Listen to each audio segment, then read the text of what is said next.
We're going to need a miracle. It's not possible. Oh my god. It's man.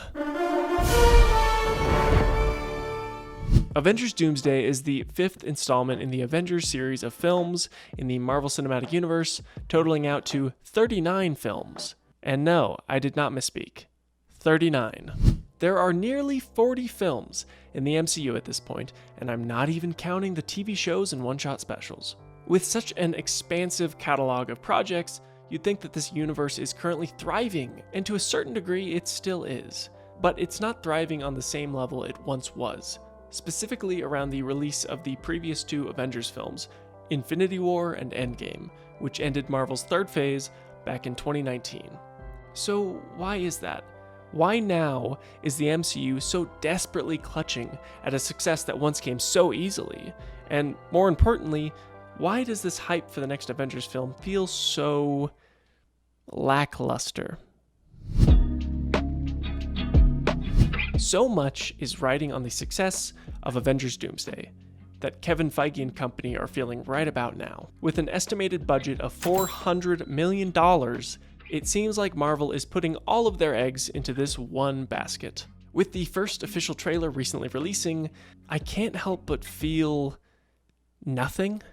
This doesn't move the needle for me really at all, and it doesn't seem to be moving it much for anyone else either. I'm obviously being hyperbolic because there are clearly people that are excited to see Doomsday. There's definitely going to be a few of them down in the comment section. But I can't be the only one that feels a definite lack of hype for Avengers Doomsday. The Doomsday trailer is using the exact same techniques that they have always used and relied on, which isn't a bad thing at all.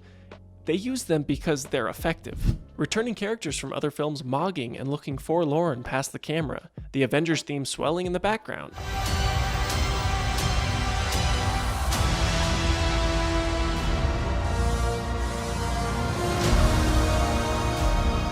Oddball character combos, an impending threat of a seemingly unstoppable big bad with an evil or intimidating speech of an inevitable, unstoppable doom.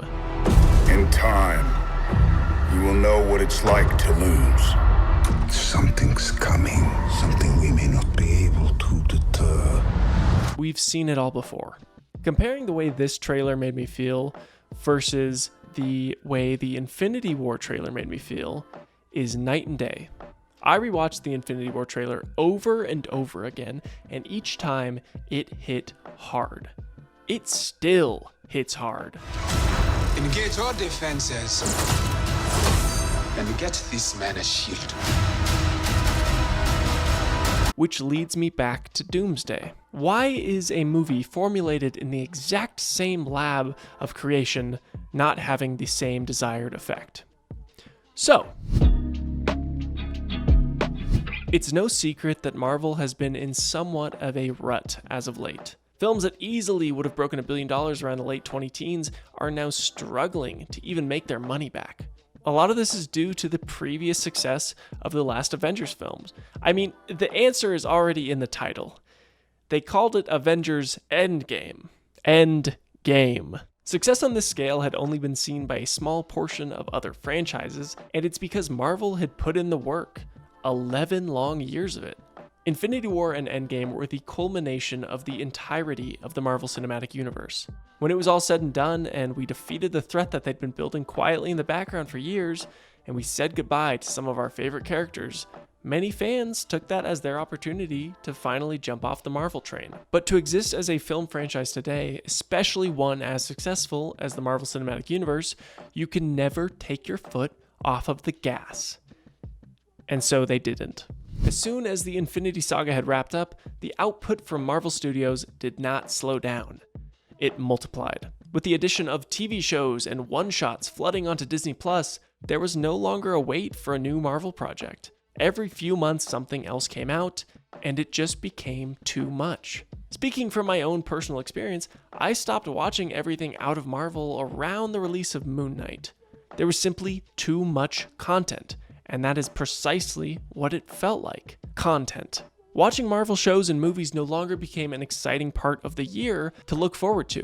It began to feel like homework and a lot of people just went ahead and decided to take an F.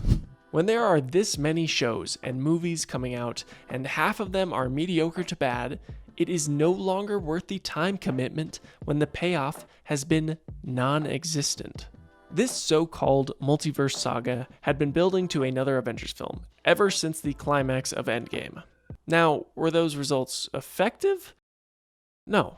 When audiences wanted a focused and interesting story, we instead received weird offshoot characters and a series of cameo films that only use the multiverse concept to allow said cameos to exist. That's not to say that these were all bad. Thunderbolts, Loki, and Guardians of the Galaxy Volume 3 were all wonderful projects. But this post-Endgame era has really been a mixed bag to say the least.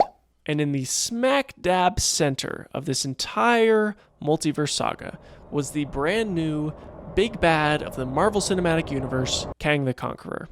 A villain that had more than enough potential that was seen and explored pretty well in the Loki series. This is the only real project where this character got to shine, and the only other major project where he made an appearance was him getting his shit rocked by fucking Ant-Man.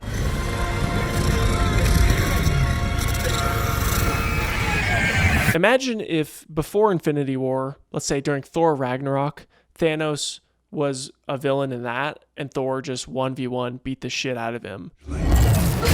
It kind of takes away the intimidation factor when one of these guys can beat the shit out of them on their own. So, and then Jonathan Majors had some... Majors was found guilty of 1 count of misdemeanor third-degree assault. Had some stuff, and that led to Marvel pulling the plug on the entire character. Instead of just recasting the character, they decided to fully course correct and head in an entirely different direction. Kang was doomed and eventually became exactly that. Doom. What once was Avengers Kang Dynasty became Avengers Doomsday. By the time this news had come out, most people had already accepted it, and a lot of people were actually excited to see Doctor Doom make his first appearance in the MCU. Doctor Doom is like the Marvel villain. He's been around for a very, very long time and has had a massive impact throughout the entire comics industry since his inception. So finally seeing that character get brought to the big screen at Marvel proper was a big deal. Whoever they had to cast would need to carry this massive weight on their shoulders. A heavy-hitting actor, someone like Cillian Murphy or Mads Mikkelsen, would absolutely kill it in a role like that. Or maybe a secret third option. Right. That was the secret third option. Robert Downey Jr. is an interesting choice for Doctor Doom. Sure, he's a great actor. Oscar award winning even. Oh, and there was one more thing about him. It was like kind of a big deal. Oh yeah, he's fucking Iron Man. Marvel's massive gambit to get people in seats for a course-corrected Avengers movie was to cast their lead golden boy as their biggest villain. Now, whether or not you like this decision, you can't really deny that it got people talking. To me, though, this choice really did read as desperate, which seems to be a through line when it comes to Avengers Doomsday.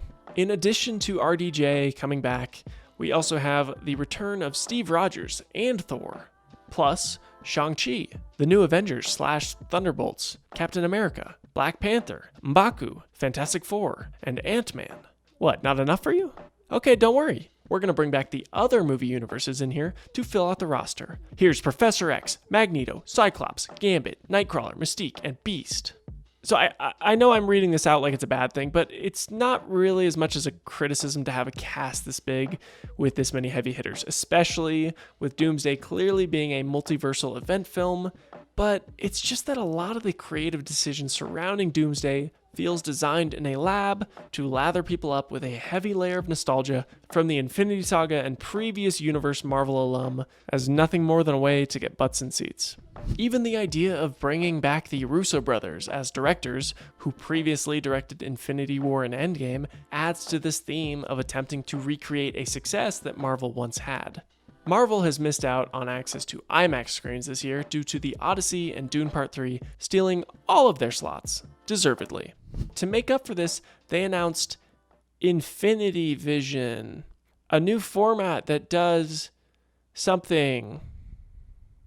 What the fuck does it do? Infinity Vision is a certification from Premium Large Format (PLF) theaters, meaning moviegoers are guaranteed an exceptional film presentation. This includes big screens with bright images and outstanding sound. When you see the Infinity Vision badge, you know you are in for an incredible theatrical experience. Okay, so that doesn't fucking mean anything. When you go to see a movie in Infinity Vision, the theater will be nice. Vaguely. That doesn't mean anything. That's so stupid. And how dare people attempt to make Dunesday a thing? Get the hell out of here with this Barbenheimer wannabe. You're right, it is Dunesday. It is a day for Dune. I'm gonna go see Dune and then call it a day. I'm so sorry people disrespected you like this, didn't he? That's fucked up. All of these elements have caused me to believe that Avengers Doomsday is nothing more than a desperate plea for Marvel to put itself back on top and achieve the success that once came so easily. Will it pay off? Probably. But then what do they do after that? At this point, all I can do is speculate on Marvel's future. Spider-Man Brand New Day just released and broke so many records and made an unfathomable amount of money, so it's clear that Marvel is still alive. But it is apparent that this level of success at this point is only really possible for their big heavy hitters like Spider-Man and the Avengers films.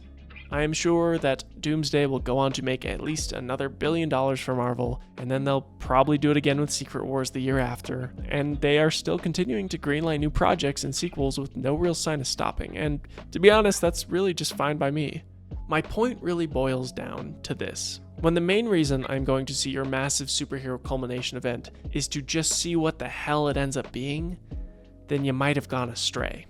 And in a way, the worst part is that Marvel already knows this. They were dealt a shitty hand with the whole Kang, Jonathan Majors situation, but there were definitely some missteps that they were making before that even happened. I think ego and success had gotten to their brains, and they thought they could do anything, which is why they flooded their own market and made the decision that they thought was best, which is apparently Robert Downey Jr. as Dr. Doom for some reason.